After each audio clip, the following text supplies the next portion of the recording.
Good evening, ladies and gentlemen. Thank you so much for joining us for this Lecture 5 of the Cricket South Africa Level 1 Umpiring course, hosted by Western Province Cricket Umpires Association. My name is Abdullah Steenkamp, and my usual batting partner for this evening will be Tom Mokarosi.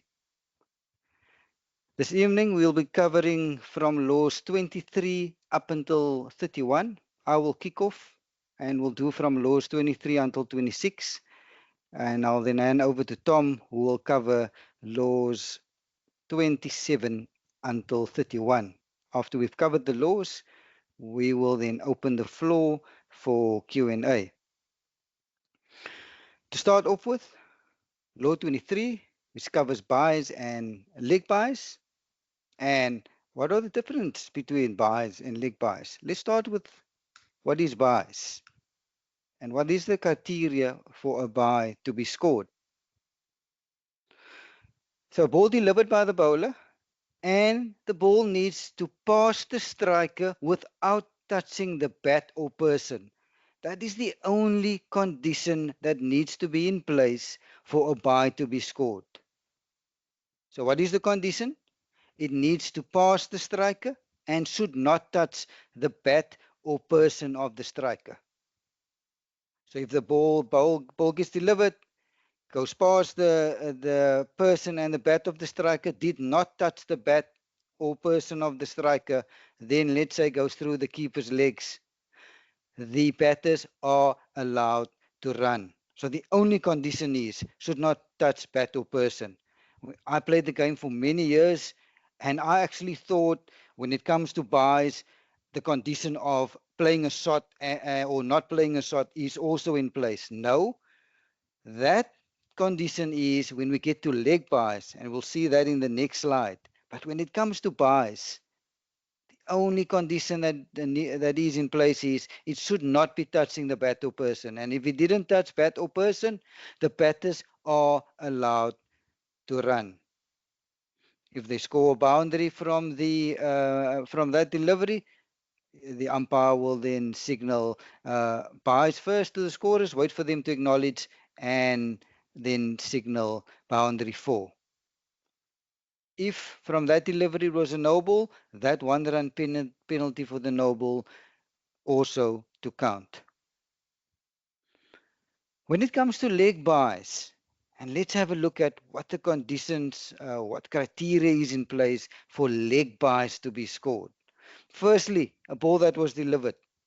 And now the ball needs to either strike the person or the protective equipment of the striker. So anywhere on the striker, the person of the striker, whether it's the pad, whether it's the arm, the tummy, anywhere, or the protective equipment, leg buys can be scored.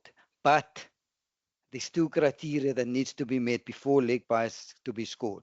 So the first condition that needs to be in place is the ball that was delivered needs to strike the striker anywhere on the person, whether it's pad, whether it's the leg, the foot, the arm, the tummy, the shoulder, anywhere, or the protective equipment. But let's have a look at what 2 criteria is in place that first needs to be met for leg buys to be scored. The first one is the law wants the striker to attempt to play the ball with his or her bat. So there needs to be an attempt to play the ball. That's the first criteria. Or the striker needs to try to avoid being hit by the ball. If these 2 criteria, either one of them is met, the batters are then allowed to run leg buys. So firstly, when will we allow leg buys? It needs to strike anywhere on the person or the protective equipment. And then the striker needs to either attempt to play the ball with his or her bat or try to avoid being hit by the ball. If these conditions are met, leg buys to be awarded. If the delivery was a no ball, that 1 run penalty for the no ball also to be added to the score. So now we know when leg buys can be scored. So when will leg buys not be awarded? It's just the opposite of the criteria, and that is if the umpires consider that the striker did not attempt to play the ball with his or her bat, nor did the striker try to avoid being hit by the ball. And this is where that no shot offered condition comes in place. By when leg byes are not awarded. If the striker, let's say, shoulder arms and the ball hits the pad and then ricochets to third man, the law does not, leg byes in that case should not be awarded. But what happens, and it happens quite often, the striker shoulders arms, it hits the pad, it ricochets to fine leg, and the batter starts to run. And you'll often find the fielder shouting, umpire, umpire, no shot off it, no shot off it. So the law guides us on how to handle this particular situation where no shot was offered, ricocheted from the pad to, let's say, third man, and the batter starts to run. So what the umpires needs to do is they need to first wait. So if the ball does not become dead for any other reason, umpire needs to delay that call and signal of dead ball. And they need to delay it until either the ball reaches the boundary or at the completion of the first run, then you only call and signal dead ball. So again, I'll use my scenario. Ball gets delivered, striker shoulders arms, ball hits the pad, and it ricochets to third man. Now the batter starts to run. The fielders will say, umpire, umpire, no shot. Don't call dead ball yet, because the law guides us, the law tells us, you will only call dead ball once the ball either reaches the boundary, and let's say in our example, the ball doesn't reach the boundary, so it goes to third man, the two batters run. So at the completion of that first run, that is when only the bowlers in umpire needs to call and signal dead ball. So now we know that, yes, we now know when to call it, only on the completion of that first run, and we now know that leg byes to not be awarded, so that run not to count. So further, the umpire needs to disallow all runs to the batting side, that run not to count. Return any not out batted back to their original ends. If there was a no ball, you need to signal it to the scorer. Award any 5-run penalty that was applicable, except penalty runs under law 28.3, which is when the ball hits the protective helmet that was placed behind the keeper. So now we've covered what is leg bias and what is bias, and when you allow it and when not to allow it. Law 24 covers substitute and fielder's absence. We'll first cover when we will allow a substitute. The umpire to allow a substitute fielder if the umpires are satisfied that that particular fielder has been injured or became ill, and this injury or illness occurred during this particular match. So if a fielder is injured or ill, umpires to allow a substitute fielder. That's the first instance when we allow a substitute fielder.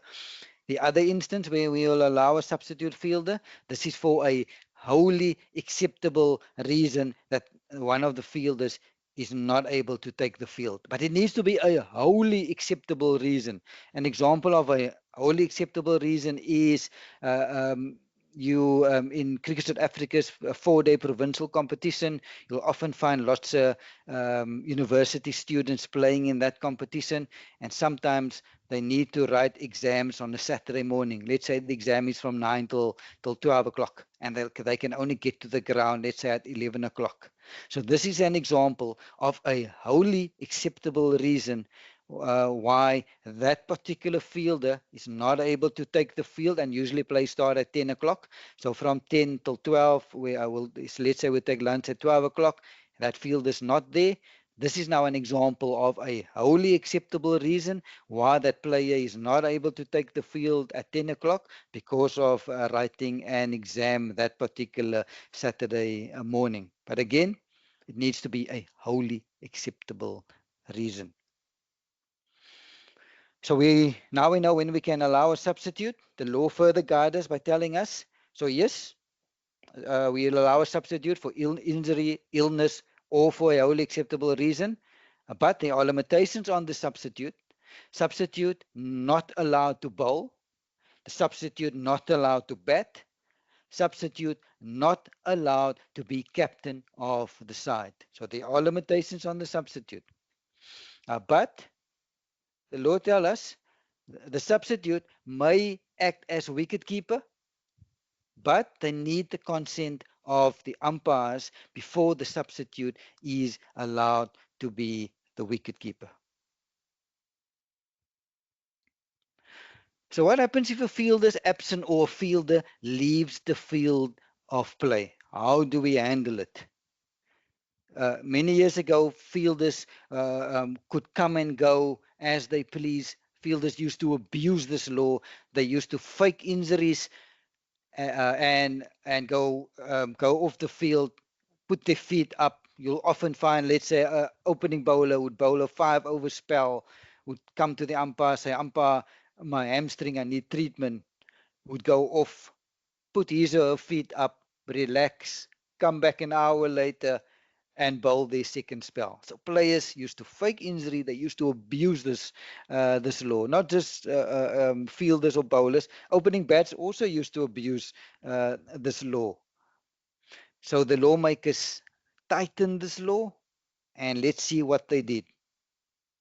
Firstly, they tell us, so if a fielder does not take the field at the start of play or leaves the field during play, firstly, fielder needs to come to the umpire and inform the umpire that I need to go off, let's say to have my hamstring looked at. So practically what will happen, fielder will come to the umpire saying, umpire, my hamstring, I need to go off to get treatment on my hamstring. What the umpire will do is take out his or a notebook. In the notebook, they will write, let's say John going off and at 10:30 hamstring, and we'll now see the importance of why you need to write down the time that John left the field of play. So you'll write John off at 10:30 hamstring. So that's the first thing that you do. Also, practically what you do is, so when John now leaves the field, you tell John and you tell the fielding captain, please, when you return after getting treatment, please inform either of the two umpires that you're coming back onto the field. We'll see in later slides why it's so important for John to inform the umpire that he returned to the field of play. And you'll see the punishment that the law gives if a injured fielder that went off, received treatment, came back and did not inform the umpire that he or she is back. We'll see the punishment.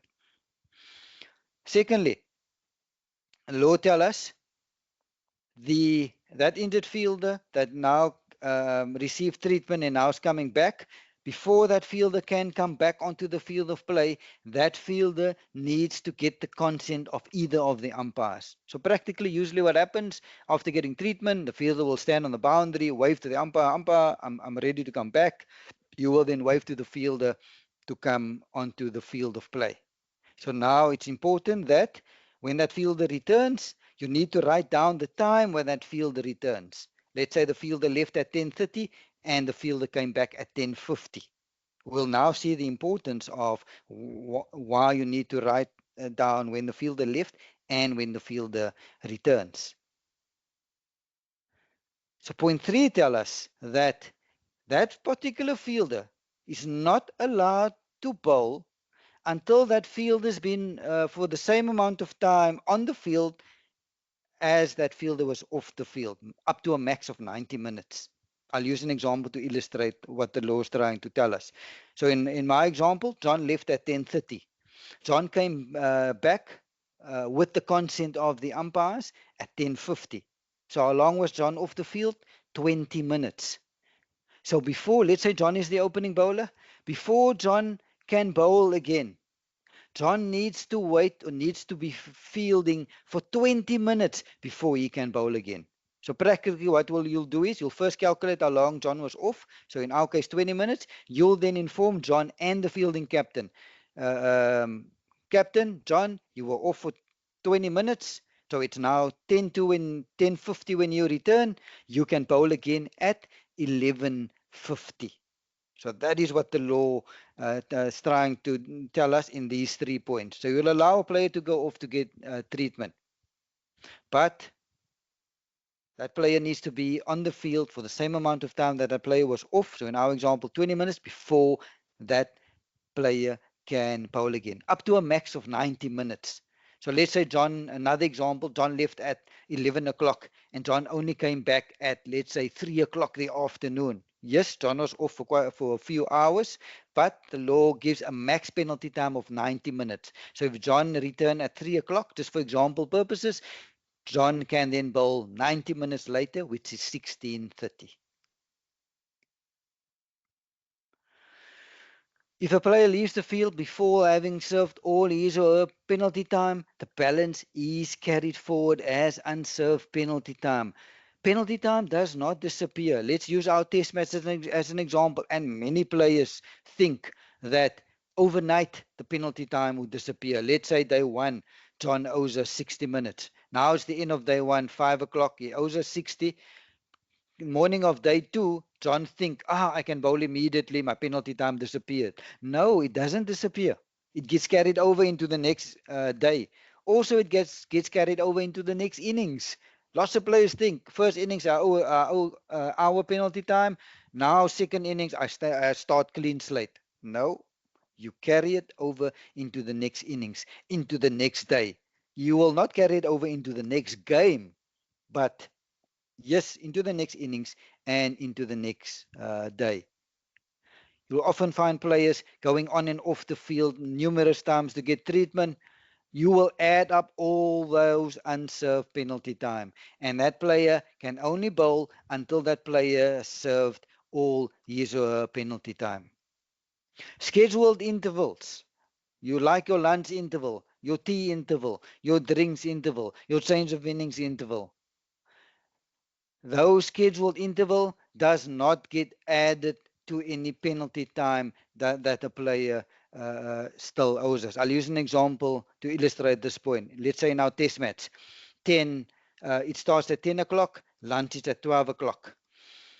John leaves the field at 11:20 and 11:20, and we take lunch at 12 o'clock. So lunch will be then from 12 till 12:40. So at lunchtime, John owes us 40 minutes. How did I get 40 minutes? From 11:20 till 12 o'clock is 40 minutes. So play will restart after lunch at 12:40. So 12:40, John comes back onto the field of play. How much time does John owe us? John only owes us 40 minutes because penalty time and the definition of penalty time is playing time that a player is not on the field of play. Lunchtime, there's no play in progress. Everyone is enjoying lunch. So you cannot add your 40-minute lunch to penalty time that, in our case, John owes us. If there is an unscheduled break in play, unscheduled break, you can deduct from penalty time. There are criteria that's in place. I will just mention these two criteria. In level 2 and 3, we will go into lots more details when it comes to penalty time and unscheduled break and when you can subtract it from any penalty time. But for level 1, I just want to make you aware that unscheduled breaks, you don't add it or subtract it from any penalty time, but unscheduled breaks. An example of an unscheduled break is a rain interruption. Let's say it rained for 40 minutes. So there are times where you can deduct the unscheduled break, like the example, a 40-minute rain interruption from any penalty time that a player might owe us. There are criteria that needs to be met, like the first one. A fielder was on the field of play at the start of the break. That fielder needs to take the field at the resumption of play. If that is the case, you can deduct the unscheduled break against any penalty time that he or she might owe us. second instance is a fielder that was not on the field when it started to rain. That player needs to notify the umpire in person, and as soon as they notify the umpire, now that is when the clock starts, and from that moment they can start offset or deduct the unscheduled break against any penalty time that the player might owe us. But for now, this won't be asking the level 1 exam, but definitely level 2 and 3. But I just want to bring under your attention that unscheduled breaks can be offset or can be deducted, but there's criteria that needs to be met.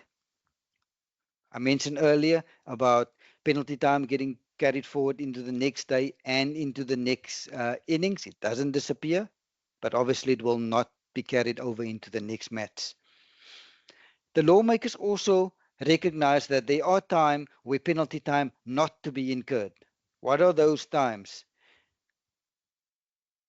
They are if a player suffered an external blow during the match and it happened on the field of play, and then the player needs to leave the field of play. In that instance, no penalty time to be incurred. An example of this is bowler delivers the ball, short ball outside off stump, batter striker hits it straight to point, and point dives, stops the ball with the hand, and while stopping the ball goes against the hand, and this is an example of an external blow where ball went against the hand, and let's say the webbing was split, there's a bit of blood, player then needs to leave the field to have it looked at. Let's say the player left at 10:30, only came back at 11 o'clock after getting treatment on the injured hand. So for that half an hour that this player was off, no penalty time to be incurred, because this is an example of something that happened, and it needs to happen on the field of play while play is in progress, and that fielder needs to suffer an external blow. Ball went against hand. So this is an example of player not trying to cheat, not faking an injury. We all saw it happen in front of us while play was in progress. So for penalty time not to be incurred, external blow needs to happen. Ball against hand. Doesn't necessarily have to always be ball against hand. It can be, let's say, ball gets hit high up in the air, two fielders converging on the ball, and they both trying to catch it, and they run into each other. And let's say both fielders go down. One fielder needs then to get some treatment because of the two fielders coming together. That's another example of an external blow with the two bodies coming together. That player that went off, let's say the player is off for an hour, no penalty time to be incurred because player suffered an external blow. Another instance where no penalty time to be incurred for a wholly acceptable reason. I used an example earlier. What is an wholly acceptable reason? A player writing an exam at the university, let's say the Saturday morning, from 9 till 12. Player, let's say, return at after lunch at 12:40. So from 10 till 12, for that 2 hours, the player was not on the field. So that is a wholly acceptable reason why the player was not on the field, and the player does not need to serve any penalty time. Earlier, I mentioned the importance of when a player goes off, the player needs to come to the umpire, needs to inform the umpire that he or she is going off and why they're going off. Umpire needs to write down the time when the player goes off. Umpire needs to tell the player and his or her captain that before you come back onto the field of play, please let us know, because we need to know when you come back, because we need to write down the time, because we need to calculate your penalty time. But you'll often find it, even if you tell players, tell me when you're back. You tell the captain, please tell me when this player comes back. They often drift and don't tell you when they come back. It's quite a harsh punishment if a player comes back onto the field without informing you. Let's see what that punishment is. So if a player comes back after getting treatment, don't inform either of the umpires, and that player comes into contact with the ball while in play, that ball immediately becomes dead. 5 penalty runs to the batting side. Runs completed by the batters to be scored together with a run in progress if they cross at the instant when the ball was touched. Ball not to count as one for the over. You need to inform everyone, batters, both captains, and you need to report this to the governing body of cricket for that competition. So fairly harsh punishment if a player comes back without permission after returning from injury.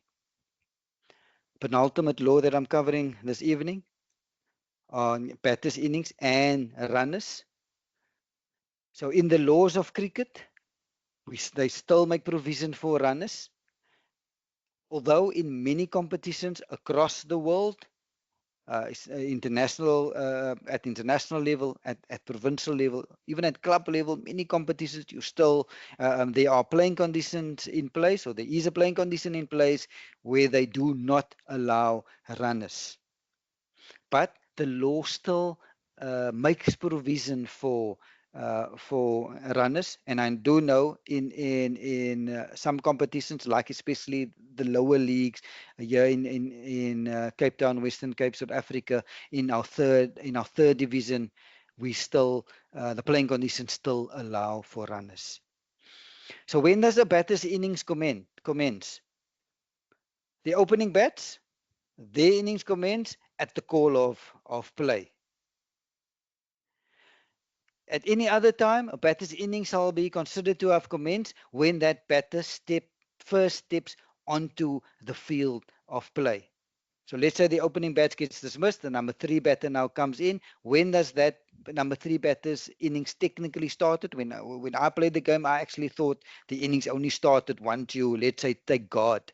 No, the law tells us the innings technically starts as soon as that, let's say, number 3 batter takes his or her first step over the boundary rope. As soon as they come onto the field of play, that is when the um, the innings of that particular batter technically starts. Earlier, I mentioned um, penalty time that a fielder needs to wait if the fielder goes off due to injury. That same principle applies to any member of the batting side, because you often find even batters trying to abuse the law. Let's say a side is 8 or 9 down, so they know it's close to the end of the innings. The opening batters used to abuse this law by going off the field when a side is 8 or 9 down. They want to go off. They know they're opening the bat. They want to get their feet up. They want to take a rest before the start of the innings. There's also a restriction on a batter commencing the innings if that fielder still or batter still owes penalty time. That batter needs to first serve that penalty time and needs to wait. If, let's say, that batter, the opening bat, still owes 40 minutes of penalty time, and let's say the inning starts at 11 o'clock, that batter needs to wait 40 minutes before he or she can go bat. So at 11:40 in my example, only then that batter is allowed to go bat. That batter first needs to serve that penalty time that he or she owes before they allow to bat. There is a but, and that but is if a side lost 5 wickets, the law allows for that batter to now to go bat after 5 wickets is down. I'll use an example to illustrate what the law is trying to tell us. Let's say the opening bat owes 40 minutes. 11 o'clock, the inning starts. And let's say in the first over, the opening bowler takes a hat trick. So after over 1, the side is, let's say, 3 for 3. Second over, 2 wickets fall. So now, after 2 overs, the batting side is now, let's say, 10 for 5. So because they 5 down, and yes, only 10 minutes passed, So this technically, this play, the opening bat still owes 30 minutes because we only had 10 past 11. But because the side is 5 down, the law allows for this opening bat now to go back. But the side needs to be 5 down, and only if they 5 down and if they still owes penalty time, then they're allowed to go back. Also, if there is an unscheduled stoppage, you can deduct the unscheduled stoppage like rain against any penalty time that the batter might owe us, but that clock will only start after the batter notifies the umpire in person. Batter retiring. Does the law allow a batter to retire? Yes or no? Yes. The law allows for a batter to retire at any time during his or her innings. The batter needs to inform the umpire of the reason why they're retiring. And we'll now see why the reason is so important. So if a batter retires because of injury or illness or unavoidable cause, that batter is entitled to resume his or her innings. And if this does not happen, the batter will then be recorded in the scorebook as retired, not out. So if a batter comes to you and informs you that, oh, Abdullah, I am not feeling well, I want to retire, and because the batter is retiring because of an illness, this batter is later allowed to resume his or her innings. And if they don't, they'll be recorded in the book as retired, not out. But if the batter retires for any other reason, if it's not injury, illness, or unavoidable cause, for that batter to resume his or her innings, they need the consent of the opposing captain. If the captain say yes, that batter can resume his or her innings. If the opposing captain say no, that batter cannot resume his or her innings. And if the batter does not resume his or her innings in point 4.3 in the scorebook, that batter will be dotted down as retired out. The law allows the striker the right to play the ball. The striker has the right to play the ball. The striker has the right to make a legal second strike to protect his or her wicket without interference from the keeper or any other fielder. However, the striker may only play the ball if the striker has some part of his or a person or bat, and it can be grounded or raised, and the part of the bat or person needs to remain within the pitch. The law does not want the striker to leave the pitch to play the ball. They still need to be on the pitch for the striker to play the ball. So if some part of the bat or person, whether grounded or raised, is still within the pitch, the striker is allowed to play the ball. Striker is not allowed to leave the pitch to play the ball. So if no part of the striker's bat or person remains within the pitch, if the striker goes off the pitch to play at the ball, you, the umpire, needs to intervene. And how do you intervene? You need to call and signal dead ball immediately. Striker not allowed to leave the pitch to play the ball. If they do, please intervene by calling and signaling dead ball. Last law that I'm covering, practice on the field. So are you allowed to practice on the field or not? Firstly, we'll cover practice on the pitch or the rest of the square. Let's see what the law say. Are you allowed to practice on the match pitch or the rest of the square? No practice at any time on the match pitch. You cannot have a bowler let's say before the game starts, or even during the game, saying, I quickly want to bowl a ball. I just want to see what the ball does, how it bounces. Not at all allowed in the law.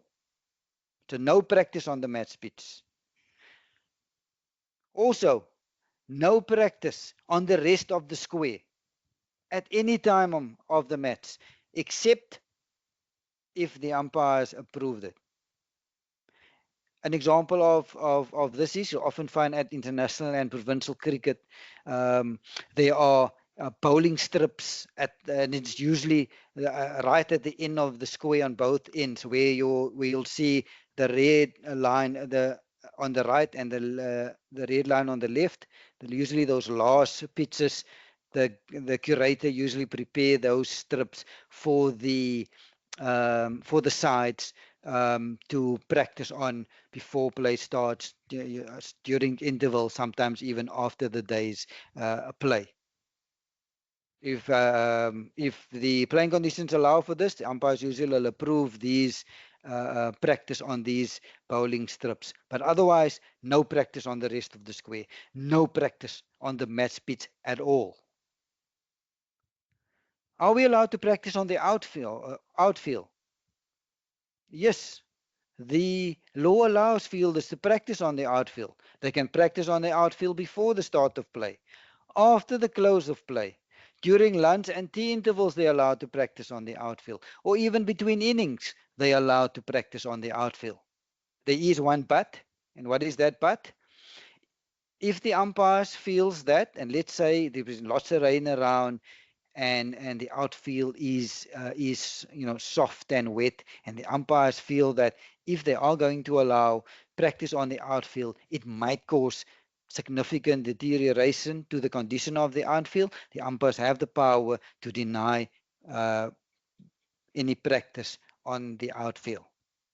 But usually 99% we'll allow before start, after close, during lunch, tea, or between innings. There's only one exception, but it needs to really be that outfield really needs to be wet and soft, and practicing on it will cause significant deterioration. So when it comes to practice on the outfield while play is in progress, between the call of play and the call of time, do we allow practice while the game is in progress? Yes, but there are conditions. What are those conditions?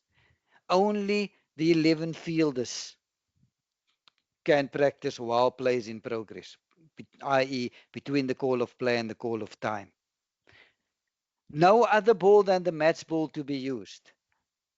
The 12-man cannot chuck you a ball inside the field and then the field start practicing with other balls. No bowling practice to take place in the area between the square and the boundary in a direction parallel to the match pitch.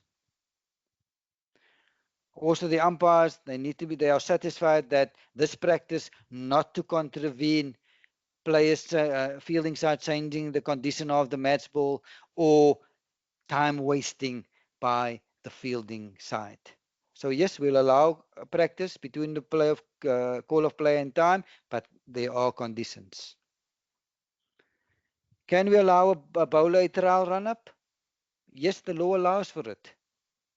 As long as this trial run-up does not waste time, or that the bowler in doing this trial run-up doesn't damage the pitch. So what happens if any of the fielders or the batters contravenes the practice? What do we do? So if there is a contravention, you need to warn the player and tell the player that this is not permitted. Inform your colleague, inform both captains of this reason. If the contravention is by a batter at the wicket, the umpire then to inform the other batter and then each incoming batter, and this warning is a team warning and to apply throughout the match. So if during this match there is a further contravention, what do? 5 penalty runs to the opposing side. Inform everyone of why you did what you did, and you then need to report this to the governing body of cricket for that particular competition. Tom, thank you so much. I'm handing now over to you. Thank you very much, Abdullah, and good evening to you and the candidates. I will be taking you all through laws 28 to 31. And I am going to throw in a few quiz questions. So please all stay tuned and we will welcome your input into this evening's lecture. Once I'm done presenting, we've got a special guest who will be joining us, Maulik Prabhudesai. He is our poster boy that we are using for this particular course, and we will get to know all about his exchange program when he was in Cape Town, South Africa in January this year. Where is he from? How long has he been umpiring? Does he stand in international matches? We will find this all out in the interview that I will conduct with Maulik as soon as I'm done presenting the laws. So I'm starting with law 27, apologies, not 28, through to 31. And law 27 is the wicket-keeper. And you can see here in picture, we have a female wicket-keeper for the London Spirit team who play in the 100 in England. And you can see the various protective equipment that she has on. And that is what we're going to start with in terms of what the law allows for a wicketkeeper to wear. Law tells us that the wicketkeeper is the only fielder permitted to wear gloves and external leg guards. If these are worn, they are to be regarded as part of his or her person for the purposes of fielding the ball. We saw as well that she was wearing a helmet. Of course, close-in fielders are also allowed to wear helmets. If by the wicketkeeper's actions and positioning when the ball comes into play, it is apparent to the umpires that he or she will not be able to carry out the normal duties of a wicketkeeper, he or she shall forfeit the right to wear this equipment and be recognized as a wicketkeeper in terms of taking a catch with gloves, stumping, and also wearing protective equipment. We will look at limitation of fielders and fielders not to encroach on the pitch in law 28. So let me give you an example of what the law is referring to here in terms of a wicketkeeper losing his or her rights to be a wicketkeeper because of the position that they are in. Many years ago, I umpired a six-a-side competition where there are only 6 players per team, and of course, one of them is the wicketkeeper. And the fielding side in the second innings were defending, I think, about 25 runs in the final over. So because they weren't too worried about giving away singles, the wicketkeeper decided to field on the boundary to stop any 4s or 6s. And of course, if you as a wicketkeeper are standing on the boundary, you cannot really be considered as a wicketkeeper anymore, simply because even though you are behind the stumps, you are so far back outside of a normal wicketkeeper's position.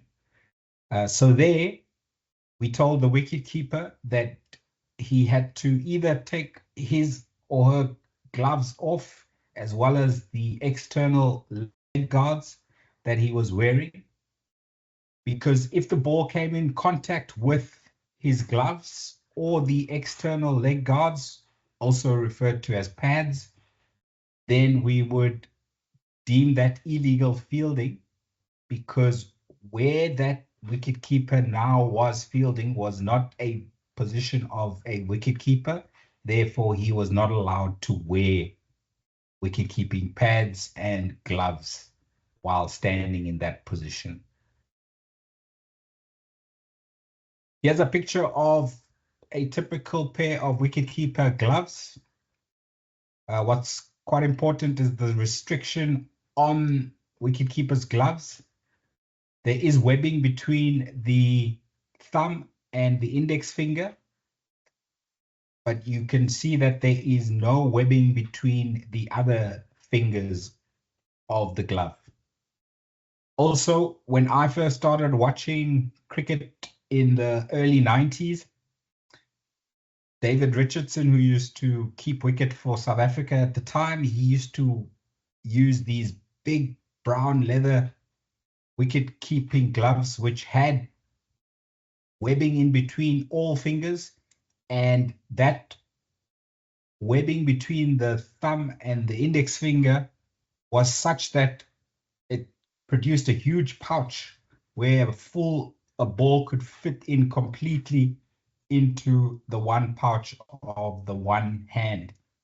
Where, as you can see here, that the webbing between the thumb and the index finger is only that length.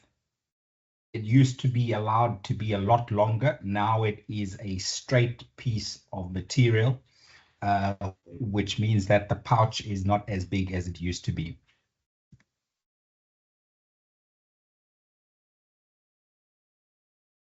Where is the wicketkeeper allowed in terms of positioning? Law tells us that the wicketkeeper shall remain wholly behind the stumps at the striker's end from the moment the ball comes into play until a ball delivered by the bowler does either one of three things. If the ball touches the bat or person of the striker, then the wicketkeeper is allowed to move in front of the stumps. If the ball passes the wicket at the striker's end, then the wicketkeeper is allowed to gather the ball and move in front of the stumps. If the striker attempts a run, then the wicketkeeper is allowed to move in front of the stumps. If the wicketkeeper moves in front of the line of the stumps before either of these three incidents occur, then the striker's end umpire shall call and signal no ball as soon as possible after the delivery of the ball. Okay, we will watch a video that explains this process.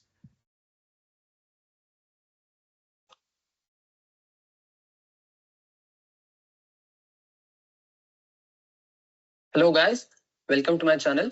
First, let's watch a footage from the T20 match between India and Australia, which happened on 21st of November 2018. Australian wicketkeeper Alex Carey ends up touching the stumps before the ball reaches him. And after referring to the third umpire, it was declared a no ball. So what do you guys think about it? It's a no ball because he touched the stumps? Well, let's find out. Before going any further, let us take a look at the restrictions a wicketkeeper has. He has restrictions both on his movement and position. According to cricket law, after the ball comes into play, well, to know when the ball comes into play, watch the above video. And before the ball reaches the striker, it is unfair if the wicketkeeper makes any significant movement. In this case, umpire will call it dead ball and further action will be invalid. However, he is allowed to make certain movements. Let's take a look at them. He is allowed to move a few steps forward for a slower delivery, but doing so should not bring the stumps in his reach. He is allowed to move laterally, like this wicketkeeper, in response to the direction in which the ball has been delivered. He is allowed to move in response to the stroke that the striker is playing, like this wicketkeeper does, but he has to make sure that he follows the law 27.3.1.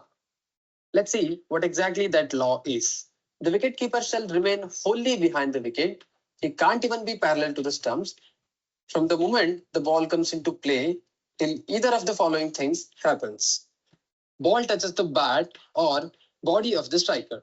So he can come ahead of the stumps right after the ball touches the bat or batsman's body, just like this keeper does. Next case, he can come ahead after the ball passes the stumps, and he can come ahead if the striker starts running without playing the shot. It will be called a no ball in case of keeper violating this law. In the case of Alex Carey, ball had touched the bat when he broke the wicket. Hence, this is not a violation of law. But he was parallel to the stumps before the ball made contact with the bat. Hence, it was called a no ball. Another instance which needs a mention here is Andy Flower's incident. He is clearly ahead of the stumps even before the ball reached the batsman. It should have been called a no ball, but the umpire didn't notice it at all, and unfortunately, it costed Ridley Jacobs his wicket. Still have any doubts with this? Do let me know in the comment section. If you like the video, hit the like button, share with all your friends.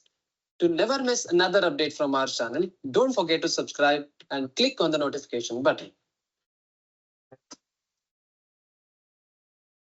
So we've learnt about the positioning of the wicket-keeper, and the video also taught us about the movements allowed by the wicket-keeper.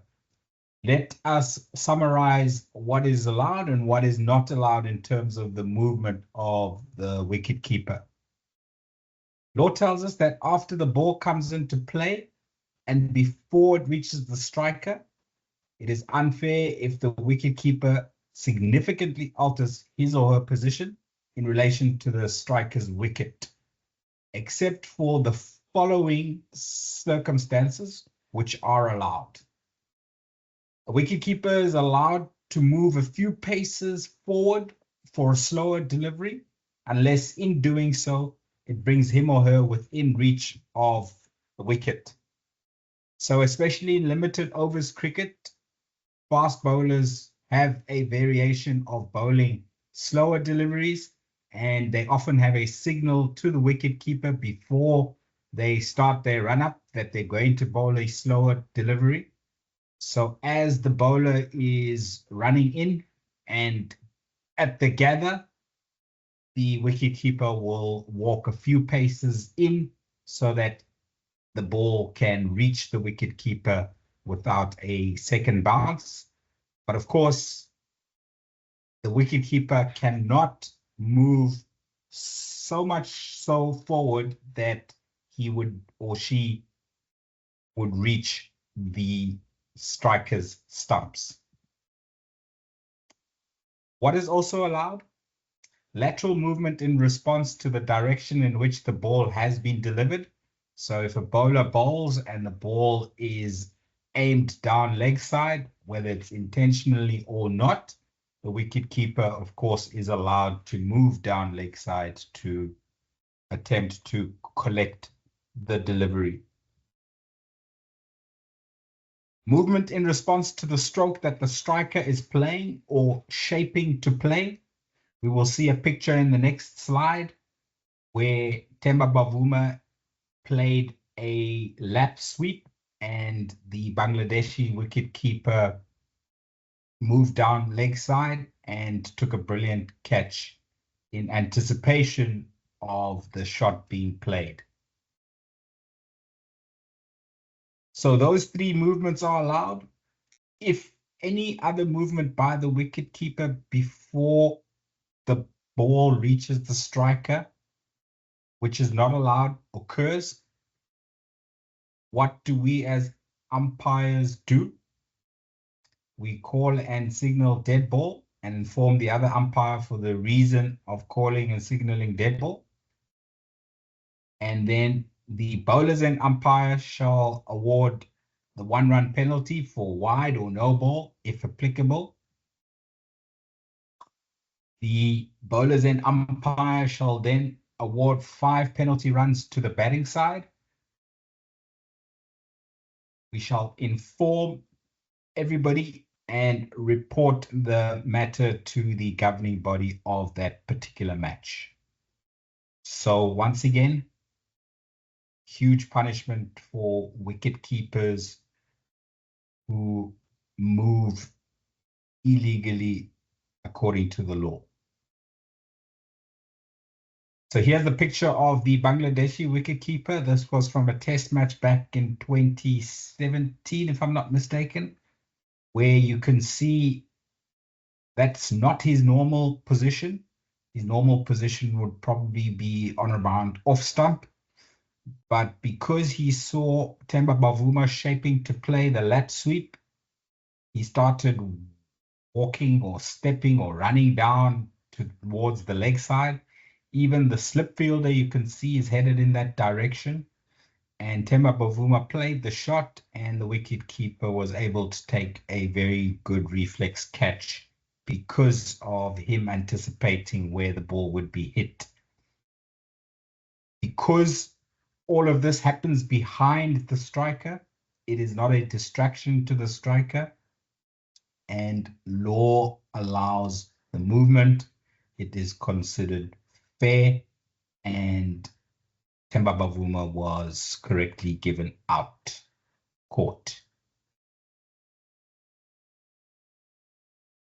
Law goes on to tell us that if in playing at the ball or in the legitimate defense of his or her wicket, the striker interferes with the wicket keeper, he shall not be out except if he prevents a catch from being taken by the wicket keeper. And we will get into more detail about that in Law 37, obstructing the field. So that's Law 27, the wicket keeper, done. Now we move on to Law 28, the fielder. And I'm going to start the law with a quiz question, our first quiz question for today. It's a simple yes or no question. Is a normal fielder allowed to use the wicket keeper's protective equipment? So we have noted that the wicket keeper's protective equipment is the gloves as well as the external leg guards or pads. So the question here, is a normal fielder during play allowed to use wicket keeper's equipment? So you've still got the wicket keeper on the field of play. Is a normal fielder allowed to use the wicket keeper's equipment?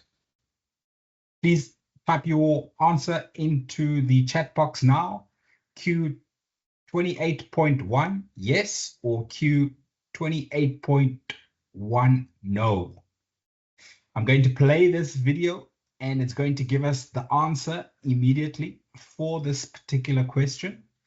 So please, before the video ends, type your answer into the chat box. Let's have a look at the scenario.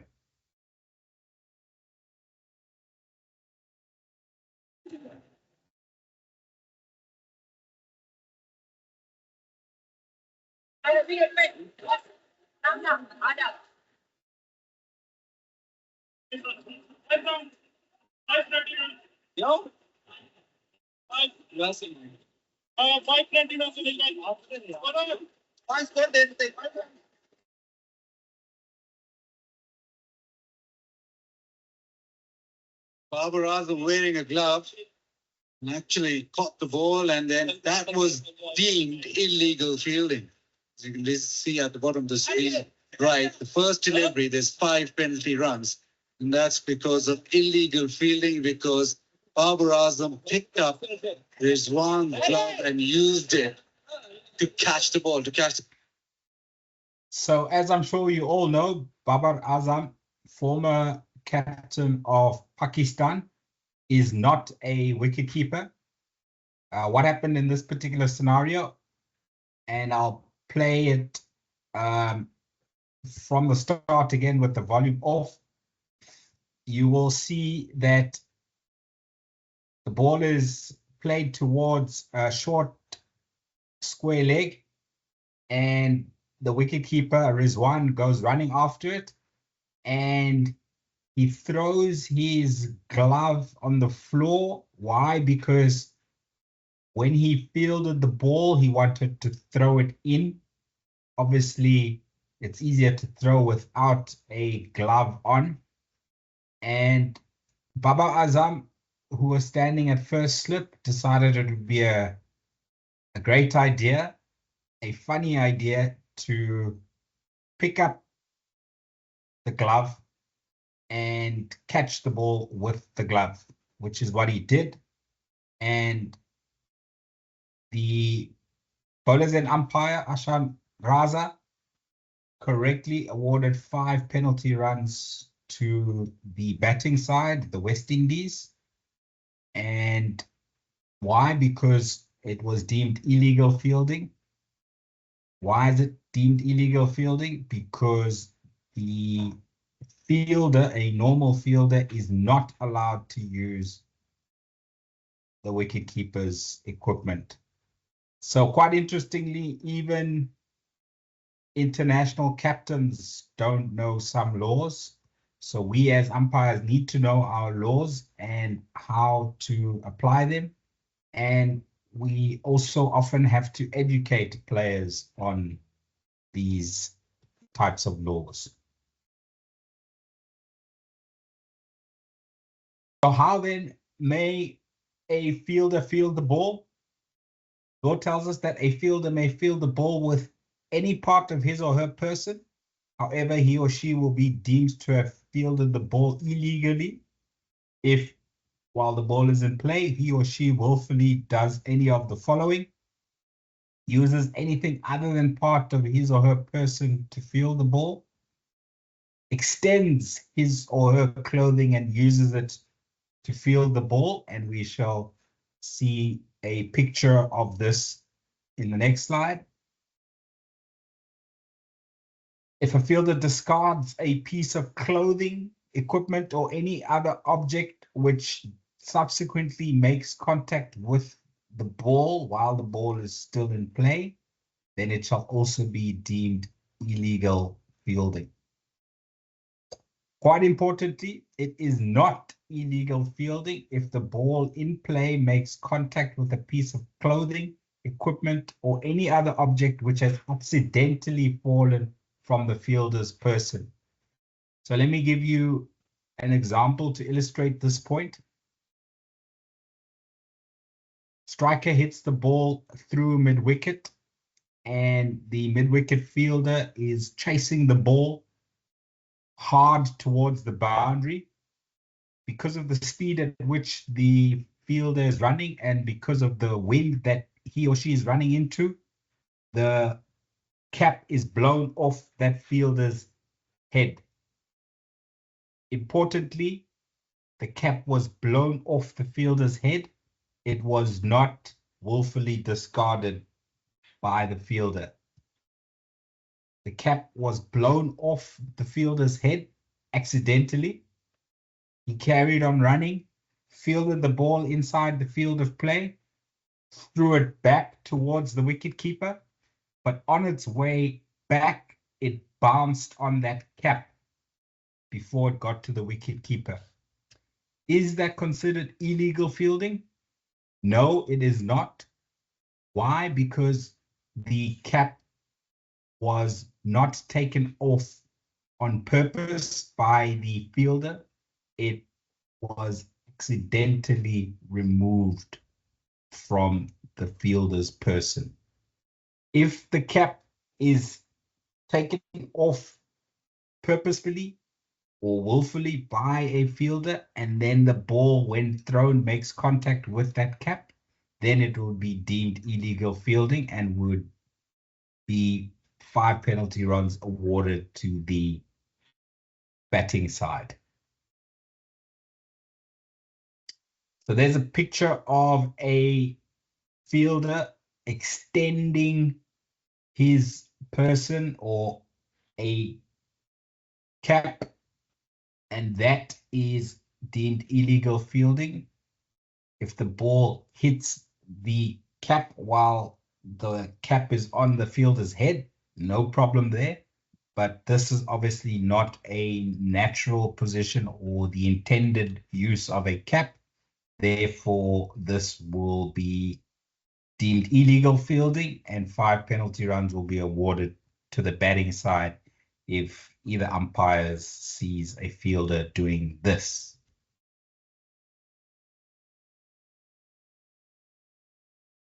So let's go through the entire process of what either umpire needs to do when they discover an act of illegal fielding.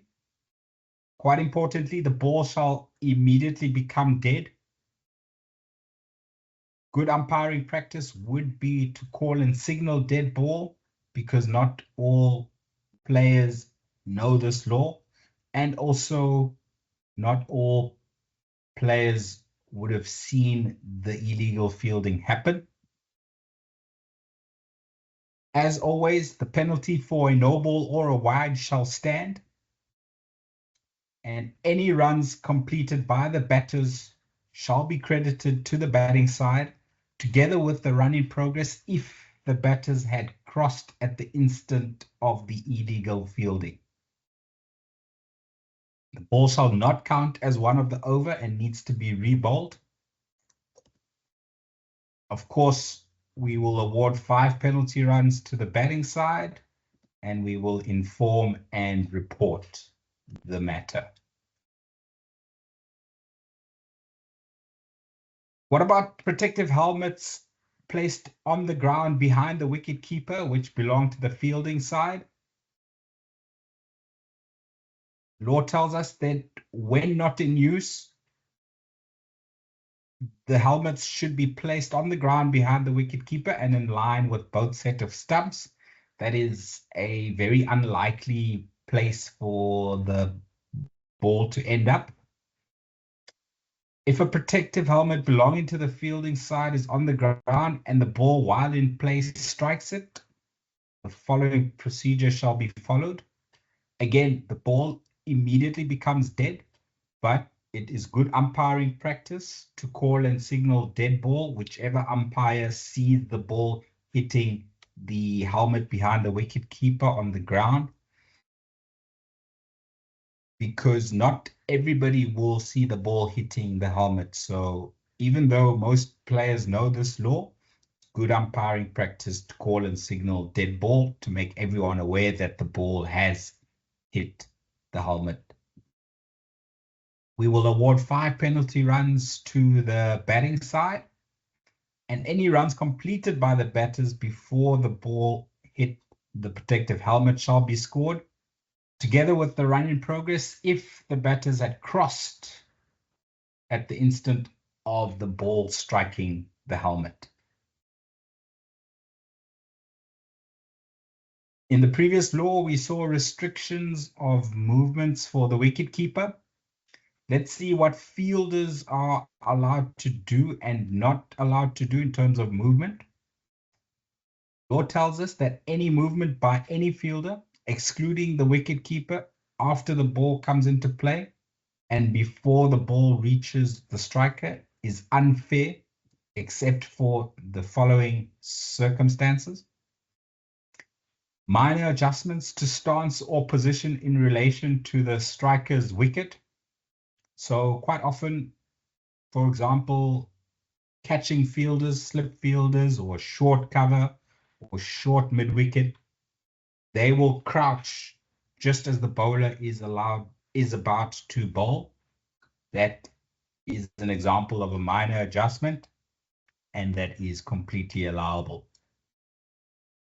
Movement by any fielder other than a close fielder towards the striker or the striker's wicket that does not significantly alter the position of the fielder. As young cricketers, we are taught to walk in with the bowler.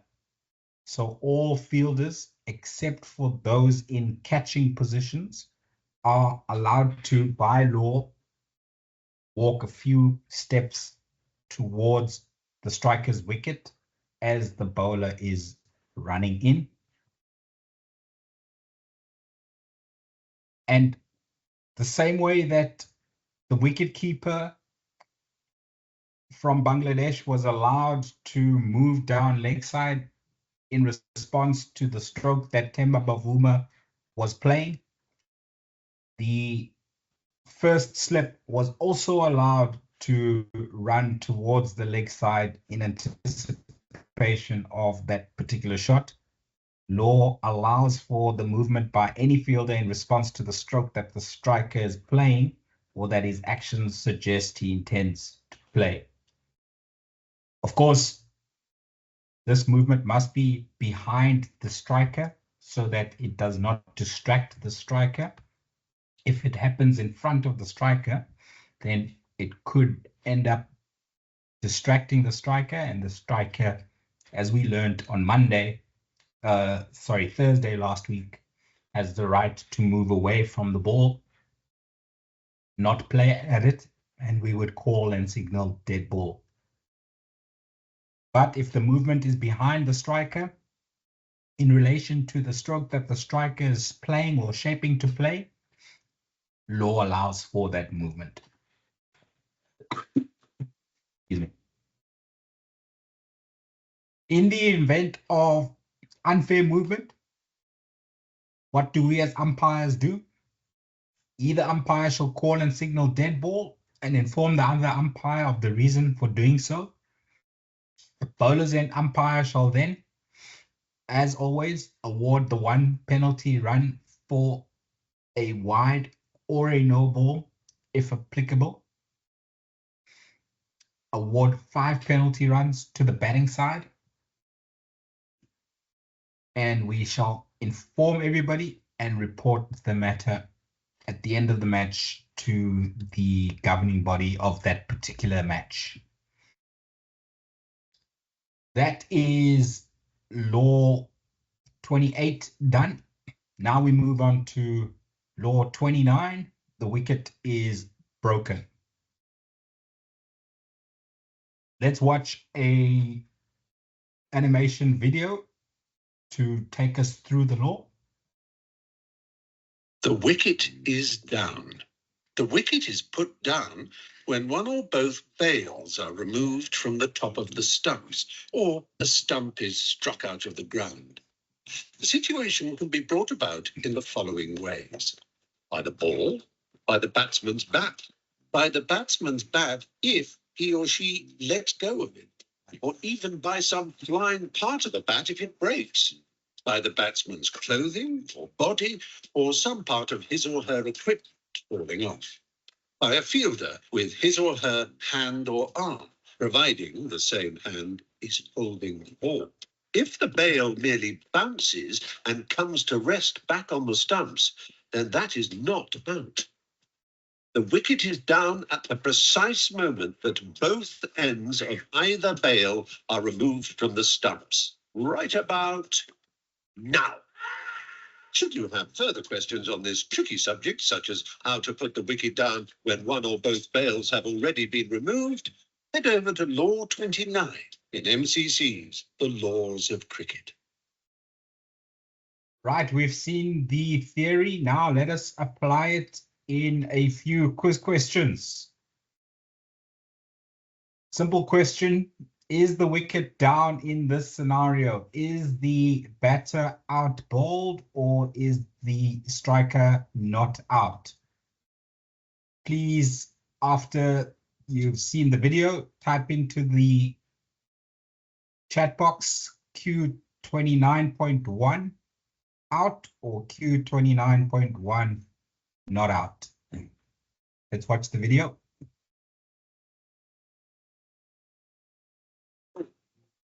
Well,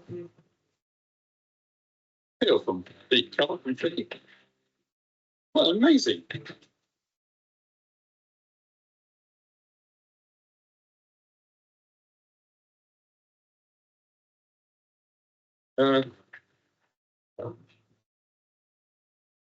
So this launch onto the top of the. There you go. Simple question. You saw the off bail was disturbed. It went out of its normal position on top of the off stump and the middle stump and ended up on top of the off stump. Is the wicket down in this scenario? You can answer out, question 29.1, or you can answer not out, question 29.1. Please put your answer into the chat box now, and we will go through that question after the interview with Maulik. Question 29.2. Apologies, I haven't changed the number on this one. Question 29.2. Is the wicket down in this scenario? So in the previous video, we had the stump on top of one of the bails. Here, sorry, we had the bail on top of one of the stumps. Here we have the bail stuck between two of the stumps, about 3/4 of the way to the top of the stumps. So is the wicket down in this scenario? You can say 29.2 out or 29.2 not out. Please type your answer to this question into the chat box now, and we will go through these questions after the scenario or the interview with Maulik. In the animation video, they spoke about how to remove the stump or put the wicket down with the ball in hand. This is a perfect example. If perhaps the wind had blown the bails off, or there was an attempted run out earlier in the delivery, and then there were overthrows, and now we are making a second attempt to put the wicket down to run out the batters, we need to put the ball and the stump together and then uproot the stump as depicted in this graphic. Is this a correct putting down of the wicket? No, it is not. Why? Because you can see the ball is not held against the stump in this picture when the stump was uprooted. Okay, so that is not a correct method of putting the wicket down. If one bail has fallen off because of wind or because of an earlier run-out attempt in the delivery, then to put the wicket down fairly a second time in the same delivery, we merely need to remove the other bail. So no need to uproot the stump in this scenario. The removal of the second bail will constitute a fair breaking of the wicket. The second last law that I'm presenting this evening is batter out of his or her ground. Law 13. Let's watch a animation video again, and after the animation video we'll have a live match scenario to adjudicate. So make sure you listen carefully to the law being presented to us. Batsman out of his or her ground. When a batsman is out of his or her ground, he or she risks being stumped or run out. So when is a batsman out of his or her ground? According to Law 30, a batsman shall be considered to be out of his or her ground unless the bat he or she is holding or some part of the batsman's person is grounded behind the popping crease at that end. Here, for example, the bat is on the crease marking, but not behind it, which means the batsman is most definitely out. But would the batsman be out now? Both the bat and the batsman are over the line, but neither the bat nor any part of the batsman's person is grounded, i.e. in contact with the ground. So, yes, that's out again. This being cricket, there is an exception to this part of the law. If a batsman who must be running or diving has already made his or her ground, either with the bat or any part of the body, but subsequently loses contact with the ground while continuing his or her forward momentum as the wicket is put down, he or she will be not out. Next question, and this can be a bit of a headache. What constitutes each batsman's ground? Well, when one batsman is in a ground, i.e. grounded behind a popping crease, then the ground at the other end belongs to the other batsman. If neither is in his or her ground, for example, when they are both running between wickets or even stationary, each ground belongs to the batsman who is nearest to it. If both batsmen are level, then where they were before drawing level is the deciding factor. Of course, this being cricket, there are further delightful complications, such as two batsmen in the same ground, or three when you have a striker with a runner. But never fear, all mental anguish will clear with a little quiet meditation and reference to Law 30 in the Blue Book. Right, so we've learned the theory. Now let us apply it to a real match scenario. Was question 30.1. Is the striker Upul Taranga out-stumped, or is he out run out, or is he not out in this particular scenario?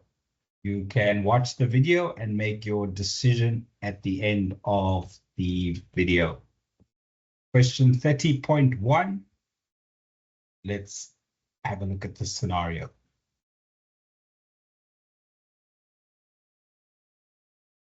So we will see it slowed down. I will explain it to you as it happens in the replay.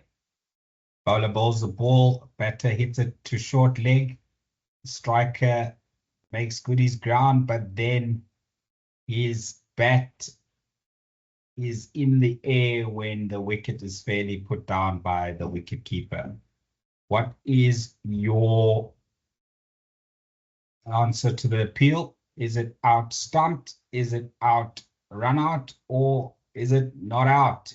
Please type your answer to the question into the chat box now. 30.1 out stumped, 30.1 run out, or 30.1 not out. We will go through these revision questions after our interview with Maulik.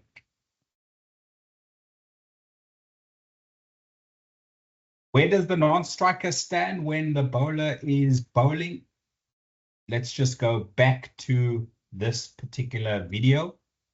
We can see here that the non-striker is standing on the opposite side to which the bowler is bowling. So Ravichandran Ashwin was right arm round the wicket in this particular delivery, and the non-striker Angelo Matthews was on the other side of the stumps. So that's what the law requires. Law tells us that the non-striker, when standing at the bowler's end, should be positioned on the opposite side of the wicket to that from which the ball is being delivered, unless a request to do otherwise is granted by the umpire. Just makes all of our lives a lot easier if the non-striker is on the opposite side to the bowler. Another quiz question for you. Based on this particular picture, we can see that the striker is, in terms of his feet, outside of his ground. The bat, however, is grounded behind the popping crease when the wicket is fairly put down by the wicket-keeper. You will notice that the bat is leaning on the hamstring of the striker. It is not held in hand. So the question here is this striker out or not out? type your answer into the chat box now. 30.2 out or 30.2 not out. We will go through all of these quiz questions except the Baba Azam quiz question that I've already answered. We will go through them after the interview with Maulik. Last law that I will be presenting before we go into our interview is Law 31, appeals. Can an umpire give a batter out without an appeal? Law tells us that no, neither umpire shall give a batter out, even though he or she may be out under the laws, unless appealed to by a fielder. This shall not, however, debar a batter who is out under any of the laws from leaving the wicket without an appeal having been made. So obviously, it's something great that we as umpires love to see is when a batter walks, when there's a faint edge and the striker is out caught behind. They are well within their rights to leave the crease and declare themselves out without the umpire giving the striker out.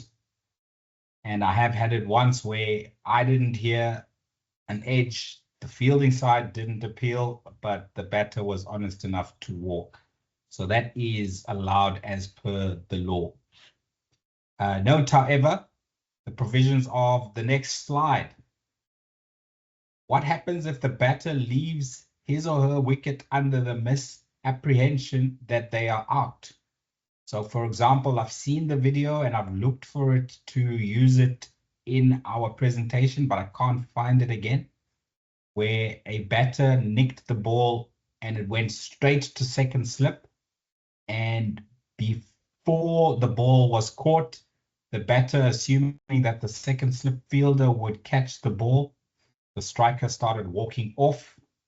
The fielder dropped the ball, and the first slip fielder then collected the ball and proceeded to run the striker out because the striker was outside of his ground. So what does law say about that particular scenario? Law tells us that an umpire shall intervene if satisfied that a batter, not having been given out, has left the wicket under a misapprehension that he or she is out. Umpire intervening shall call and signal dead ball to prevent any further action by the fielding side and shall recall the batter.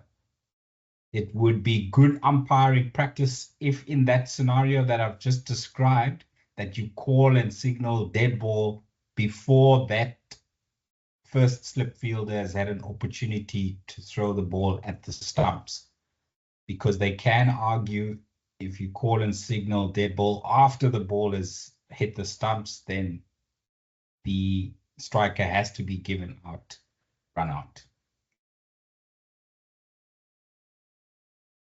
When can a batter be recalled?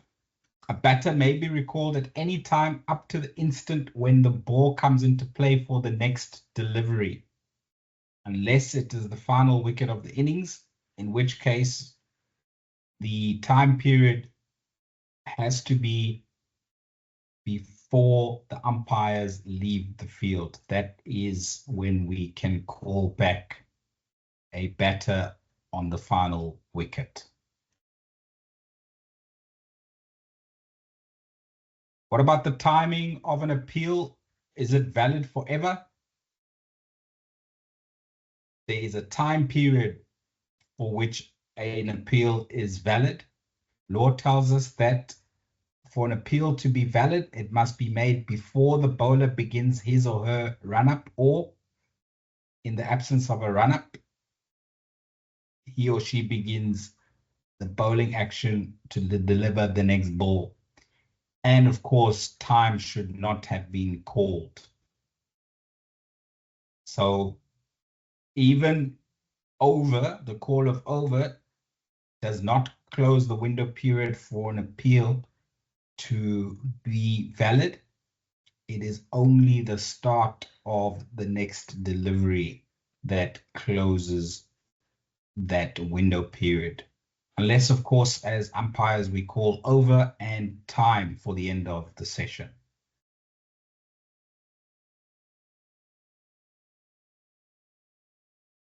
What does an appeal sound like?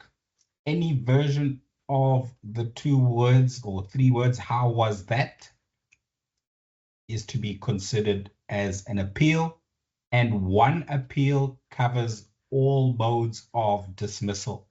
So a fielding side does not have to keep shouting, how was that, how was that, how was that, if they feel that there might be more than one mode of dismissal in play for a particular delivery.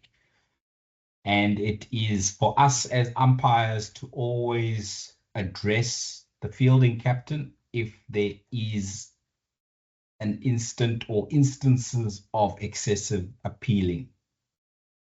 Good umpiring practice is if that appeal is directed at the bowler's end umpire, the striker's end umpire who is not under pressure of those excessive appeals should be the one that speaks to the fielding captain about not appealing excessively. Who answers which appeals?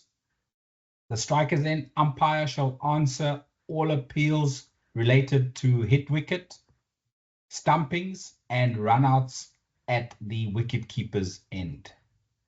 The bowler's end umpire shall answer all other appeals. Even though, yes, we do come together for contentious appeals like obstructing the field, the final decision must be given by the bowler's end umpire. When an appeal is made, each umpire shall answer on any matter that falls within his or her jurisdiction. You cannot, as a striker's end umpire, overrule or try and correct a bowler's end umpire leg before wicket decision.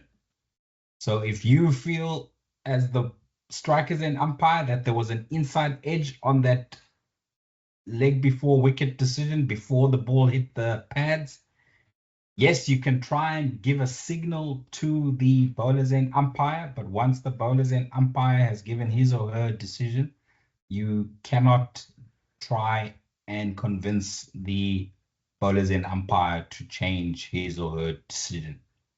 It is not under your jurisdiction. When a batter has been given not out, either umpire may answer another appeal if it is on a further matter and within his or her jurisdiction. Quite often when a spinner is bowling and a striker plays close to the ball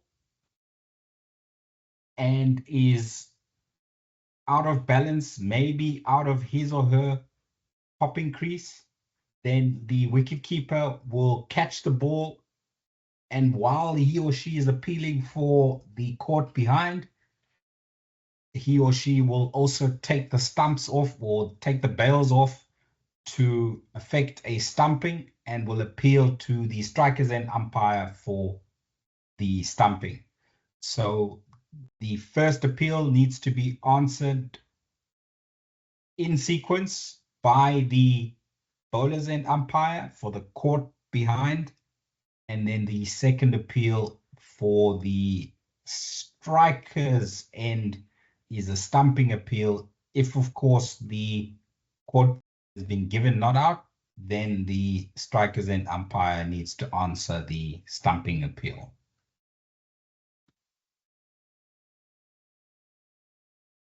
As mentioned, we can consult as umpires. Law tells us that each umpire shall answer appeals on matters within his or her own jurisdiction. However, if an umpire is doubtful about any point that the other umpire may have been in a better position to see, he or she shall consult the latter on this point of fact and shall then give the decision. Quite often when a fast bowler follows through in his or her action, the view of the bowlers and umpire for a catch at first or second slip could be obstructed by the bowler. So yes, as the bowlers and umpire, I'm confident that there was bat on that delivery, but now I am not sure if the ball carried and the catch was taken cleanly by the slip fielder. My partner at striker's end is in a good position to see if the ball is carried. So I will call and signal dead ball, ask for the ball from whoever has it, and consult with my partner. I will not ask if there was bat on that delivery. I will ask my partner, did the ball carry? Was the catch taken cleanly? Yes or no? If he or she says yes, I will give the striker out court. If he or she says no, or he or she says I'm not sure, I will give the striker not out. And you do not have to move back to your position at bowler's end behind the stumps. From where you met your partner to consult, you can give your decision. As mentioned, if in doubt, the decision should always be not out. Are captains of the fielding side allowed to withdraw an appeal? Yes, the captain of the fielding side may withdraw an appeal after obtaining the consent of the umpire within whose jurisdiction the appeal falls within. If such consent is given, the umpire concerned shall, if applicable, revoke the decision and recall the batter. The withdrawal of an appeal must be before the instant when the ball comes into play for the next delivery, or if the innings has been completed, the withdrawal of the appeal must be before the instant when the umpires leave the field. To end tonight's presentation, let's watch a video of a famous withdrawal of an appeal by former Indian captain Mahendra Singh Dhoni. After which we shall go into our interview with Maulik. Well, let's see. It's getting balance out because he was being closest to that cannon. This is not going to be a happy situation here. It's carelessness, but it's not a happy situation. MS Dhoni has won the ICC Spirit of Cricket Award of the Decade for his gesture in India versus England Test match in 2011. From the final ball of the afternoon session on the third day, Ian Bell on 137 was run out in a bizarre fashion following a mistaken assumption that the ball had reached the rope and gone for four. Great handle running here. I think it's more than likely to end up in the boundary. He doesn't even know where it is. I don't think it has hit the boundary, but he doesn't know where it is. The ball isn't dead. I'm not too sure what's happening here. Replay showed the ball hadn't crossed the boundary.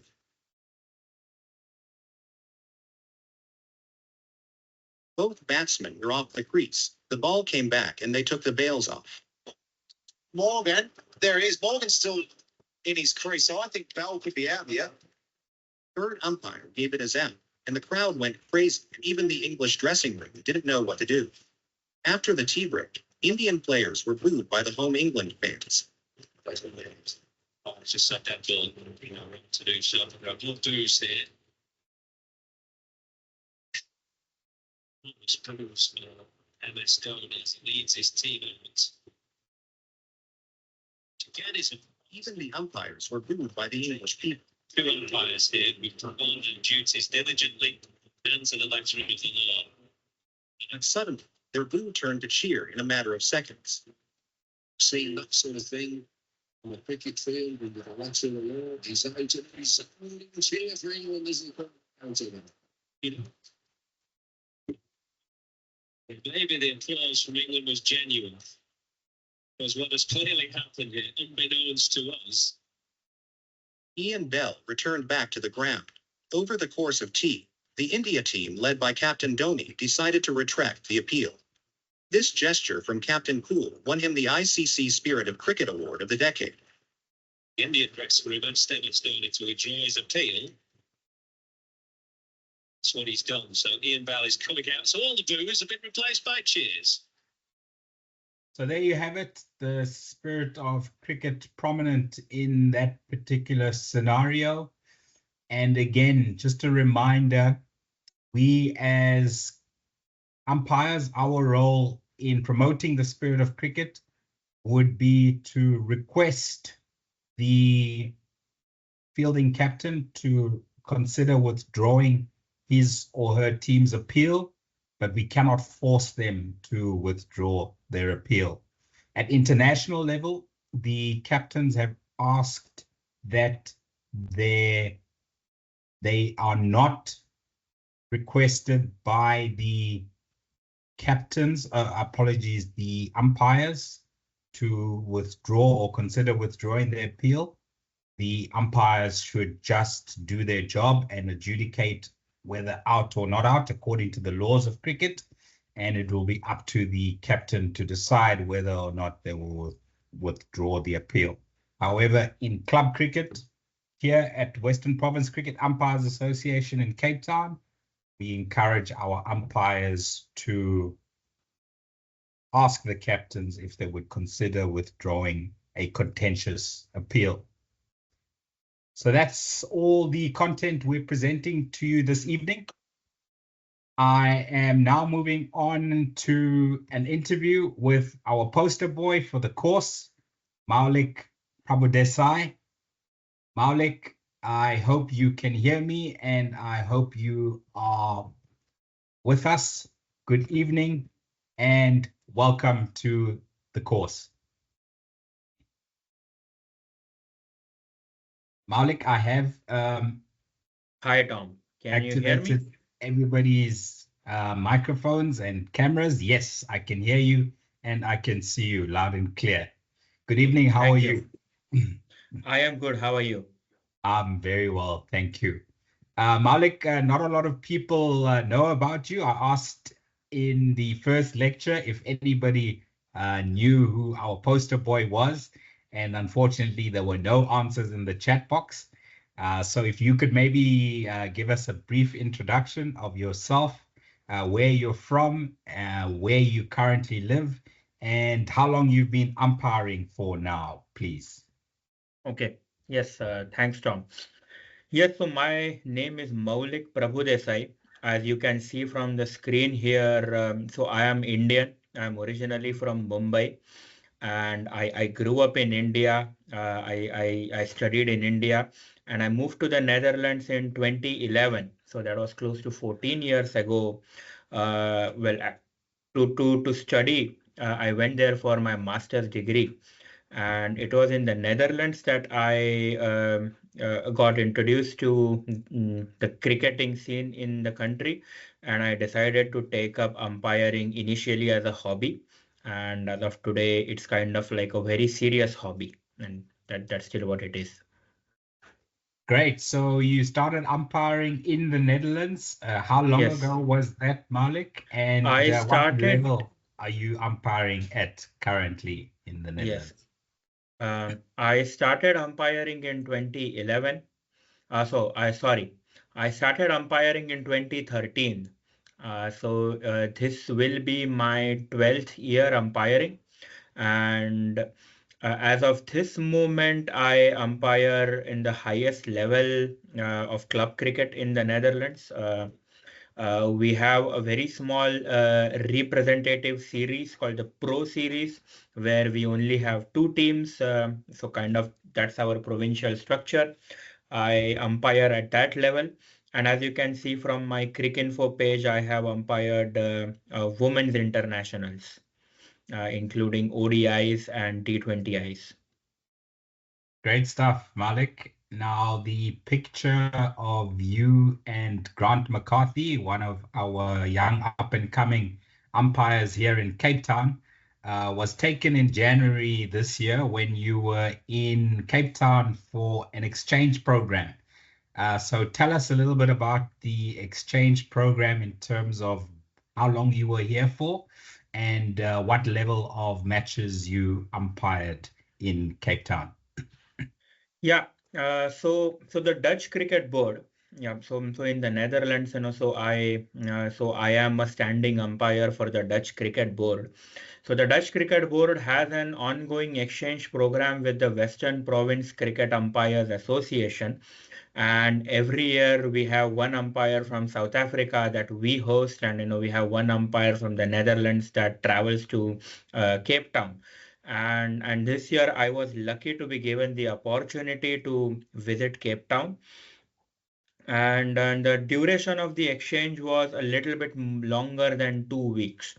So I think I was in Cape Town from around January 5 to around January 20, and that included 3 weekends, more or less 3 weekends. And I remember doing about 9 games in a span of 15 days. Yeah, so that was what my exchange was about. Very exciting. Uh, Cricket almost every day or every other day. And yeah, I mean, yes, I loved every bit of it. Great stuff. If I can just ask everybody else to remain on mute for the duration of the interview, and we will open the floor up for questions to Maulik when we are done.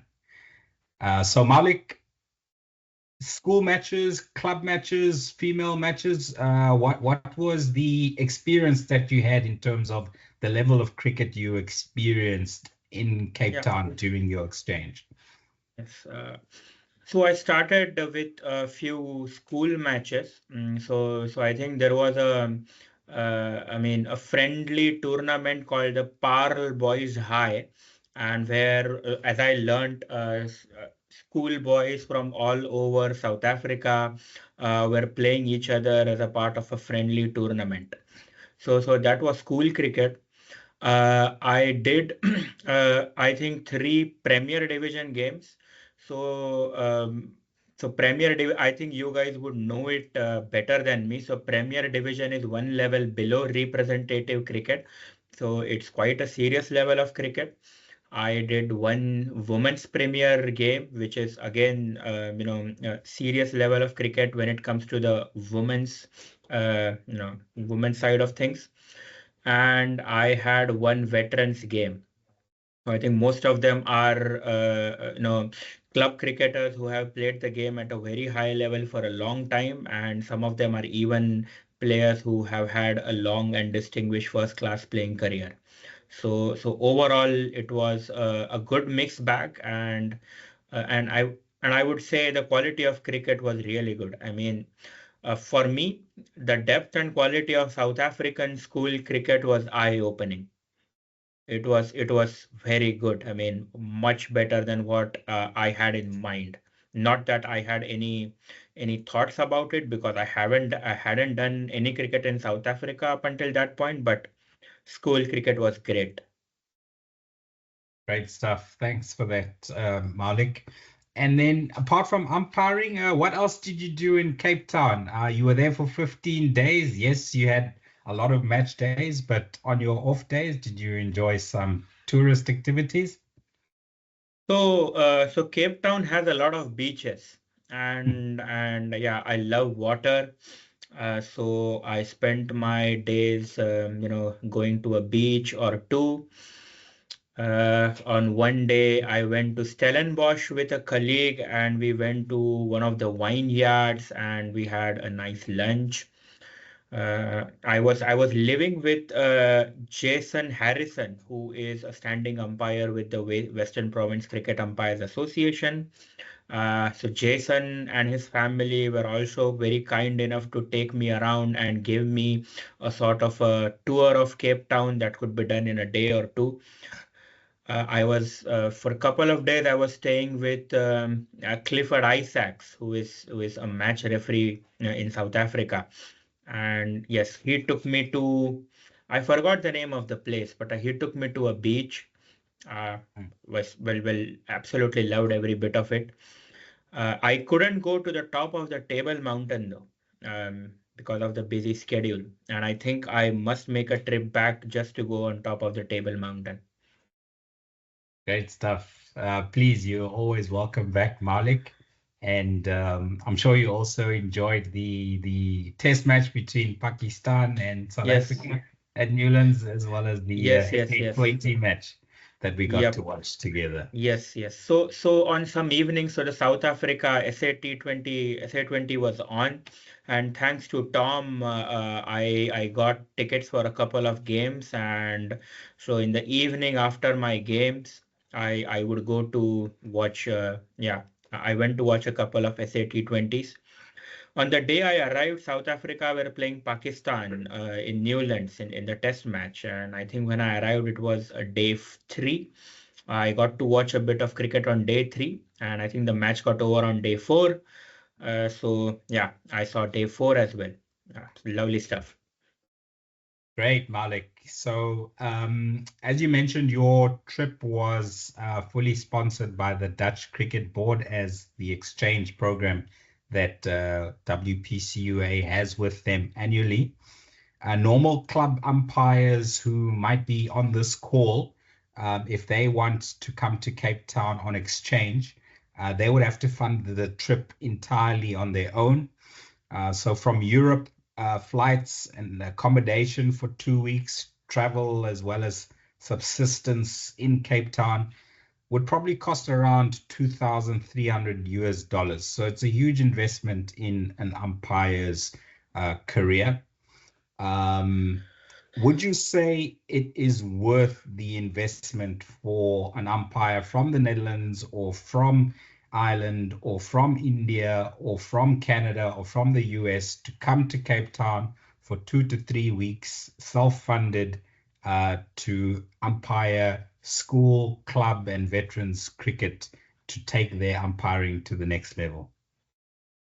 I would say yes, right? So if I look at the quality of cricket and the exposure that you get, I would say, if you are really looking at umpiring as a career or even as a serious hobby, a sort of a, second profession, to call it, I I would say going to Cape Town is definitely a big plus, right? So you have to, I mean, since you are making that kind of investment in yourself, probably it is a good idea to ensure that, you are doing as many games as possible.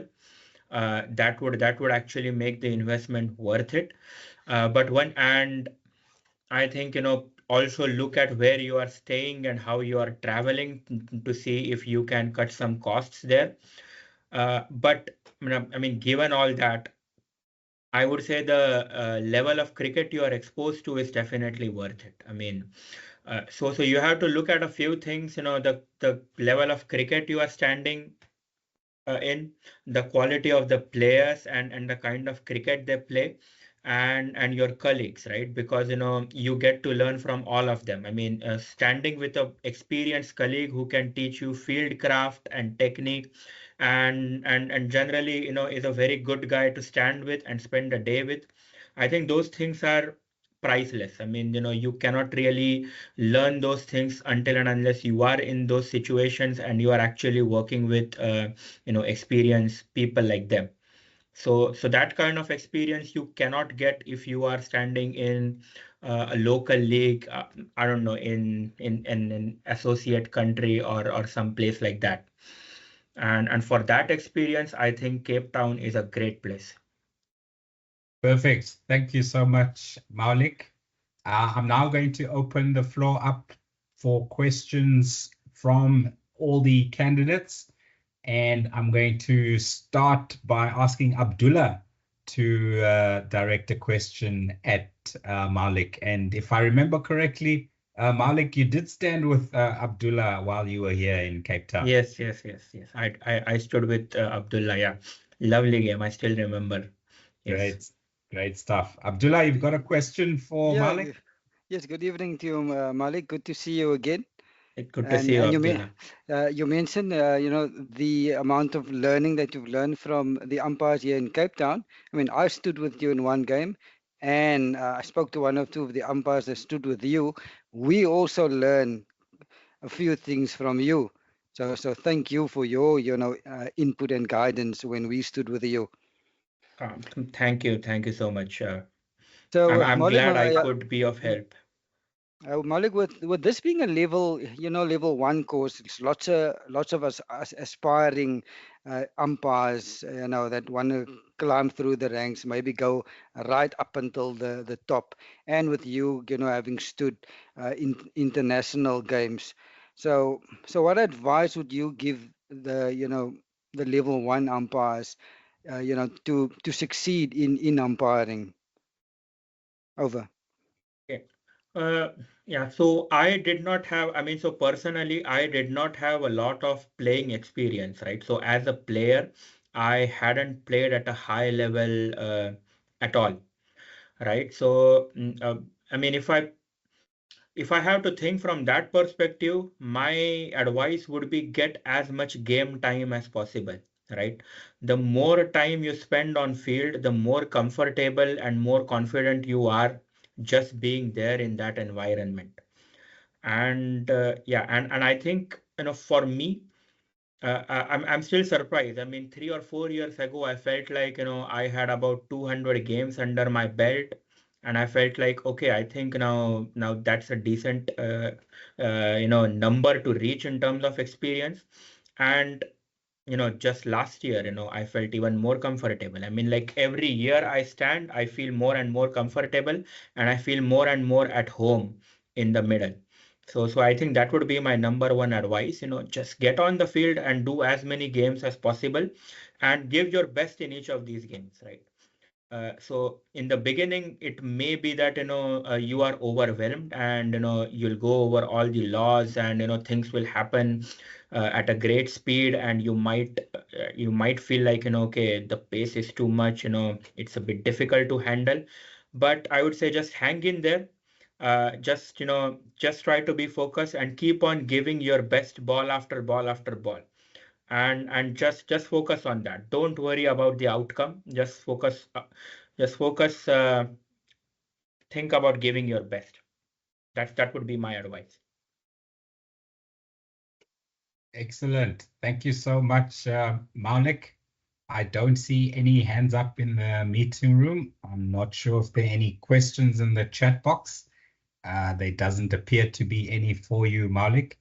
So thank you very much for giving up your time. I know you are probably just finishing off work, so it is a Monday evening after all. Enjoy the rest of your week in the Netherlands, and we hope to see you again sometime in South Africa, or we might just pay you a visit in Amsterdam or Rotterdam, I think is where you're based. So all the Eindhoven. best. Eindhoven. I'm based in Eindhoven, yes. It's a hour's drive from Rotterdam. Yes, but I will definitely meet you guys when you're here. Excellent. Thank you so much. Keep well, and we'll chat soon, my friend. Thank you, Tom. Thank you, Dula. And yeah, lovely to be interacting with you guys again, and happy to help. Awesome. Right, now we go to the revision questions that I took you through. I'm going to start with question 29.1, and I'm going to play it without audio, and I will describe the scenario. Bowler balls, and I think it came off the striker, and then the ball dislodged the bail, but the bail landed on the off stump of the striker. So law tells us that for the wicket to be fairly put down, either bail must be completely removed from the top of the stumps. Is the bail completely removed from the top of the stumps? The answer is no, it is not, and was never completely removed from the top of the stumps.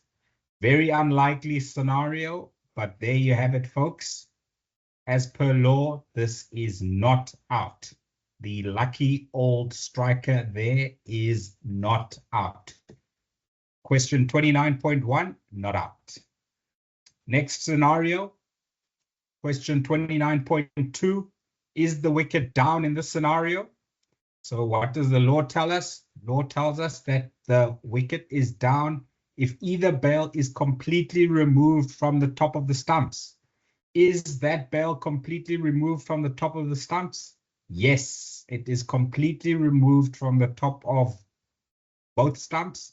It is stuck 3/4 of the way up between the two stumps, but because it is not on top of any of the stumps, it is considered completely removed from the top of the stumps. Therefore, this scenario, the striker would be out bowled if this is where the bail ended up. Question 30.1. Is Upul Taranga out stumped, or is he out run out, or is he not out? Firstly, he cannot be out stumped because there was intervention by another fielder other than the wicket-keeper. So it can only be run out or not out.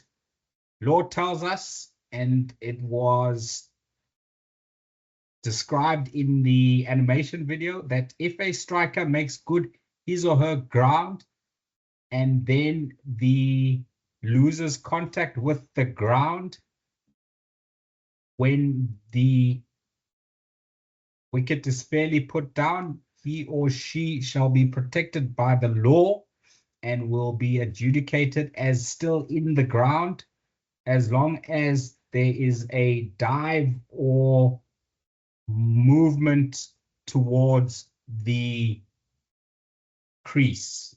And in this case, you can see that the striker was diving and moving towards the crease when his bat was lifted. So, as per law, the striker here is not out. Question 30.1, not out. Last quiz question for the evening. Question 30.2, is the striker out or not out? You can see that the wicket is fairly put down by the wicket-keeper with the striker out of his ground. The striker's bat is grounded behind the popping crease. However, law requires the bat to be held in the hand or by the glove holding the bat for the bat to be considered part of the batter. Therefore, because the bat is not held, it is leaning against the hamstring of the batter, this striker is out, run out, or stumped, whatever the case might be. Okay, so thank you very much to all of you for your engagement in the quiz questions. I am now going to open up or go through the chat box to see if there were any questions asked in today's lecture while we presented. I see a lot of you said no to the first quiz question of whether a fielder is allowed to use a wicket-keeper's equipment. You were all correct. And Jaco even mentioned that 5 penalty runs will be awarded to the batting side as per the umpire's decision in that scenario. Question 29.1. Most of you gave not out. Well done. Question 29.2 gave out. Well done. Question 30.1 not out. Well done. One of you said run out.